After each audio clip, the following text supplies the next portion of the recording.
Bismillahirrahmanirrahim. Assalamualaikum warahmatullahi wabarakatuh. Selamat berjumpa lagi dengan saya di video pembelajaran kimia. Di video kali ini kita akan membahas materi makromolekul atau polimer. Materi ini merupakan materi kimia kelas 12 di semester genap. Oke, langsung saja kita bahas apa itu polimer. Polimer dapat diandaikan sebuah rantai yang setiap rantainya mewakili satu unit sederhana yang disebut dengan monomer. Monomer-monomer bereaksi membentuk polimer melalui reaksi polimerisasi.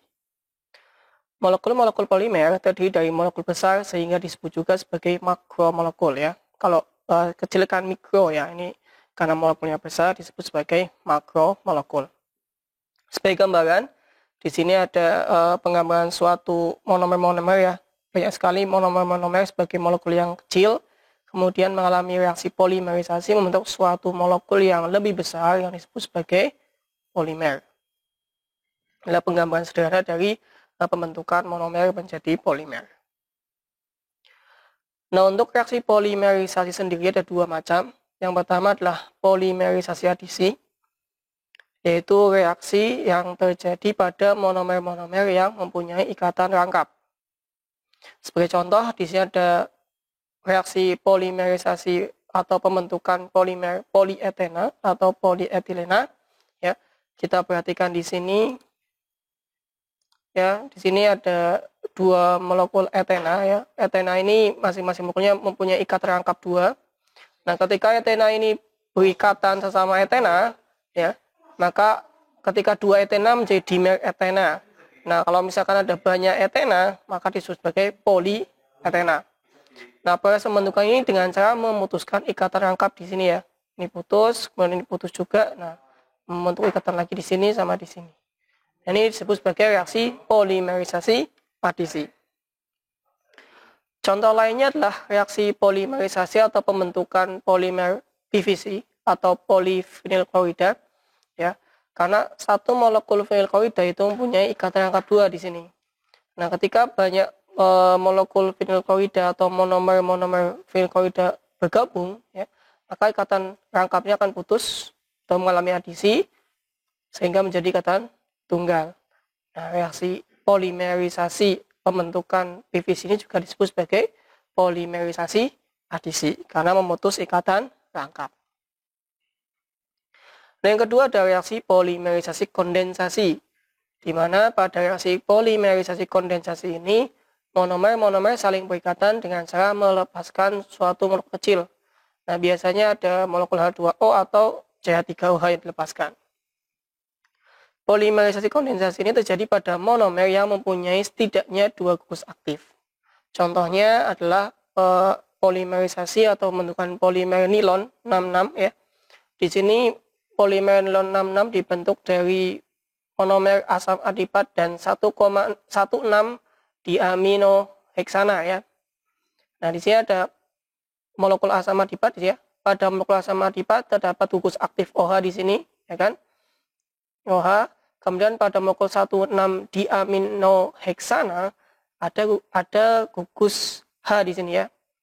CH26 kemudian mengikat dua molekul amino, makanya disebut sebagai diamin.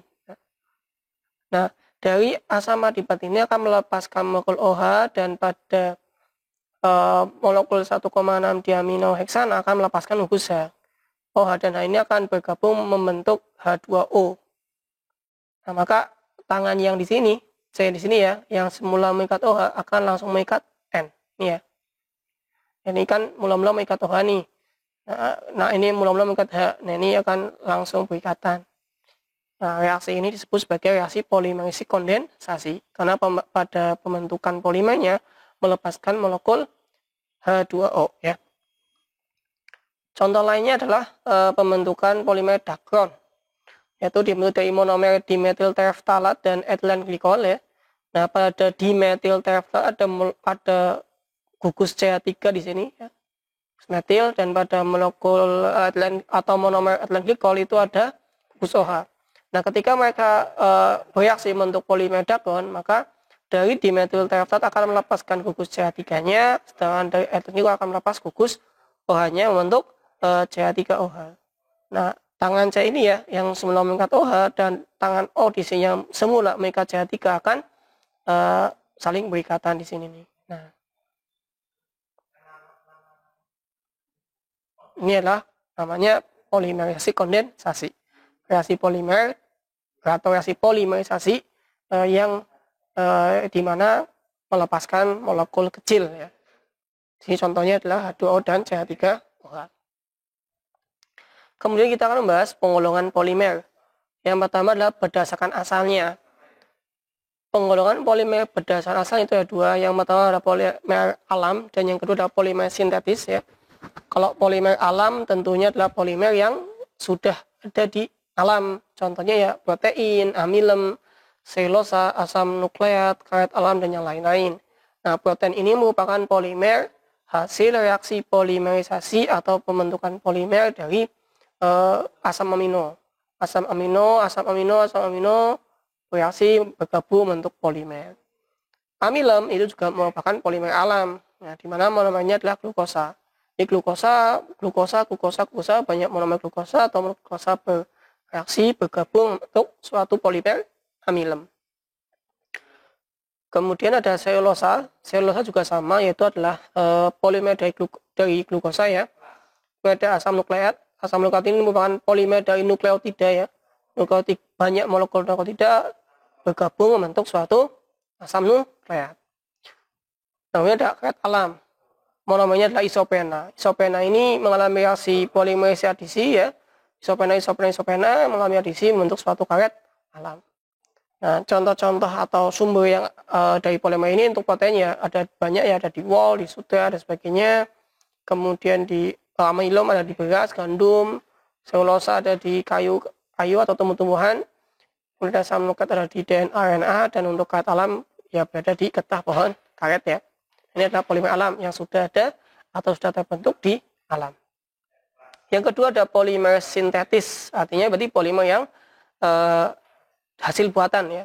Contohnya ada banyak, jadi saya merumuskan 4 saja ya. Ada polietilena atau polietena. Ini hasil pembentukan polimer dari monomer etena. Di sini biasanya dimanfaatkan sebagai plastik ya. Kemudian ada PVC atau kependekan dari polyvinyl chlorida. Ini monomernya adalah vinyl chlorida. Ini biasanya dimanfaatkan sebagai bahan baku pipa atau pelapis lantai atau plafon. Kemudian ada polipropilena ya, di mana monomernya adalah propena. Ini biasanya dimanfaatkan sebagai tali plastik. Ada kemudian ada karung plastik juga, ada botol plastik dan lain-lain. Kemudian ada teflon ya. Ini adalah polimer dari tetrafluoroetilena. Nah, teflon ini biasanya menjadi bahan baku panci anti lengket ya. Teflon. Kalau orang-orang sekitar banyak bilang teflon ya, teflon. Kalau itu hasilnya ada teflon. Nah, polimer sintetis.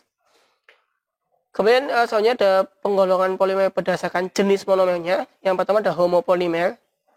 Kalau homopolimer artinya adalah polimer yang terbentuk dari satu jenis monomer. Artinya monomer pembentuknya adalah sama. Contohnya ada polietilena, ada polyvinyl chlorida atau PVC, ada teflon, ada polistirena. Kemudian yang kedua ada copolimer. Copolimer itu adalah polimer yang terbentuk dari dua jenis atau lebih monomer. Jadi untuk membentuk polimer ini membutuhkan monomer yang berbeda, minimal 2 jenis. 3 boleh 4. Itu namanya adalah copolimer. Contoh dari copolimer dan nilon, karena tadi nilon itu dari 2 jenis monomer ya. Ini ada dacron. Dacron juga merupakan copolimer. Dan untuk copolimer juga ada beberapa macam ya. Yang pertama ada copolimer beraturan atau bergantian, yaitu ketika susunan monomernya adalah selang-seling secara teratur. Nah, ini misalkan kalau terdiri dari 2 jenis monomer gini nih, teratur A, B, HB. Itu namanya copolimer beraturan atau bergantian. Kemudian ada copolimer acak, yaitu ya ketika susunan monomernya itu acak. Ini contoh kalau misalkan ada polimer terdiri dari 2 jenis monomer ya, ini susunannya acak ya, tidak beraturan. Ini AA, B, A lagi, kemudian B, kemudian A, kemudian A lagi. Nah, ini kan acak. Namanya copolimer acak. Dan yang ketiga ada copolimer blok, yaitu ketika susunan polimernya itu membentuk suatu blok kelompok tertentu. Nah, contohnya seperti ini nih. Ini monomer A sama dulu, kemudian monomer B lagi, nanti A lagi, dan B lagi. Nah, ini membentuk satu blok. Ya. Ini perlu dibedakan antara kopolimer beraturan sama blok. Kalau beraturan langsung selang-seling, tapi kalau blok selang-selingnya itu adalah membentuk blok dulu atau membentuk kelompok dulu. Kemudian yang ketiga ada penggolongan polimer berdasarkan sifatnya terhadap panas. Yang pertama ada termoplastik, yaitu polimer yang melunak atau tidak tahan ketika terkena panas. Nah, biasanya polimer ini bisa dibentuk ulang. Contohnya apa? Contohnya ada polietilena sama PVC sama polipropilena ya. Ini contoh, ini polietilena ya atau polietena. Biasanya plastik, ini ada logonya PE. Nah, itu biasanya menunjukkan bahwa bahannya adalah polietilena atau polietena. Kemudian PVC, ini saya berikan contoh gambar PVC yang dimanfaatkan sebagai pipa. Nah, pipa ini kan biasanya kalau mau dibentuk atau dibengkokkan, itu biasanya dipanaskan terlebih dahulu. Ini menunjukkan bahwa sifatnya memang dia tidak tahan panas atau termoplastik. Yang kedua ada thermosetting, yaitu polimer yang tidak melunak atau tahan ketika terkena panas. Contohnya ada backlit sama teflon. Nah, ini contoh pemanfaatan backlit ya. Biasanya dibuat untuk lapisan gagang pintu, kemudian lapisan bahan-bahan di kamar mandi ya. Kemudian ada juga yang digunakan buat lapisan telepon rumah, ini juga bahan backlit. Ini teflon nih, yang biasa dimanfaatkan sebagai panci anti lengket. Nah, ini bahannya anti panas ya, atau tahan panas. Bayangkan kalau teflon ini tidak tahan panas ya, ketika menggoreng sesuatu, nanti bentuknya berubah kan gawat nanti. Nah, maka teflon ini dimanfaatkan sebagai panci anti lengket gitu. Nah, kemudian ini saja adalah manfaat polimer. Ya, manfaat polimer itu sebenarnya banyak sekali. Ini ada baru 105 jenis polimer dan masih banyak yang ada di sekitar kita. Ini ada polietena yang biasa buat botol plastik, botol deterjen ya, biasanya ada simbolnya PE. Ada PVC yang juga selain dimanfaatkan sebagai pipa, itu juga bisa dimanfaatkan sebagai plafon. Dan nilon ini biasa dimanfaatkan sebagai benang nilon. Nanti juga dari benang itu ada yang dibentuk menjadi kain nilon. Ya, kemudian ada serat akrilat. Kemudian ini bahan pakaian. Kemudian ada PMMA. Ini biasanya dimanfaatkan sebagai lampu belakang mobil ya, dan kaca jendela pesawat terbang. Ada backlit tadi ada untuk pembuatan peralatan toilet ya, kemudian ada gagang pintu dan lain-lain. Kemudian ada dagon. Nah, dagon ini biasa digunakan sebagai bahan pengganti kapas ya, untuk isian bantal atau untuk isian boneka. Kenapa ya? Karena kalau semuanya berisi kapas, nanti pohon kapasnya lama-lama habis nanti ya. Karena kan kalau kapas tidak selalu mengasihkan begitu. Karena dia memang alami, jadi diganti menjadi menggunakan dagon. Ada neoprena, ya neoprena ini biasa dimanfaatkan untuk selang oli, tapi setelah itu neoprena juga bisa dimanfaatkan lebih lanjut menjadi bahan baku pakaian, terutama untuk pakaian menyelam. Ya, ada sepatunya, kaos kakinya, atau mungkin tudung kepalanya itu biasanya berbahan neoprena. Kemudian ada siren butadiene rubber atau SBR, ya ini biasa digunakan buat bahan kendaraan bermotor. Ya, jadi manfaatnya banyak sekali. Nah, jadi jenis karet pada bahan motor ini beda dengan karet alam ya, beda. Karena pada bahan motor tentunya dibutuhkan kekuatannya lebih gitu, dan tahan terhadap gesekan dengan aspal gitu ya. Karet alam kan lebih lunak. Ini ada polistirena, ini biasanya digunakan buat mangkok, kemudian buat cangkir dan lain-lain. Kemudian nilon tadi sudah disebutkan, ada karet alam ya untuk bahan baku karet kalau karet alam ya, dan masih ada banyak lagi. Nah, di sini saya hanya menuliskan manfaatnya, tetapi sekali lagi karena polimer terutama polimer sintetis ya, plastik ini sebetulnya bermanfaat, kita harus bicara dalam penggunaan. Seperti sekarang kan plastik sudah merupakan sampah yang menjadi, kalau menurut saya itu sudah menjadi sampah yang luar biasa ya, yang sulit untuk dikondisikan dan dikendalikan karena penggunaan plastiknya memang kurang bijak. Harusnya tujuan dulu adanya penemuan plastik atau polimer ini untuk menjaga agar bahan-bahan alam atau yang bahan dari alam itu tidak habis, tapi justru penggunanya tidak bijak. sehingga malah menjadi bahaya buat kita. Oleh karena itu kalian sebagai generasi-generasi penerus, karena sudah paham bahwa polimer ini awalnya untuk dimanfaatkan ya, harapannya setelah ini bisa lebih bijak dalam penggunaan plastik ya. Tempat-tempat atau wadah-wadah yang memang bisa diganti menjadi kain yang bisa dipakai ulang ya, silakan dipakai ulang, jangan mudah menggunakan plastik. Kemudian sedotan ya, kalau misalkan bisa silakan beli sedotan yang berbahan logam atau yang lain ya, biar sampah plastiknya itu dikurangi, seperti itu. Itu aja yang ingin saya sampaikan di materi polimer ini, harapannya bisa dipahami dan bermanfaat buat kita. Dan ingat, mari kita bijak dalam pemanfaatan polimer agar bumi kita selalu terjaga dan terhindar dari bencana ya. Terima kasih dari saya. Jika ada yang disampaikan bisa tulis di kolom komentar. Assalamualaikum warahmatullahi wabarakatuh.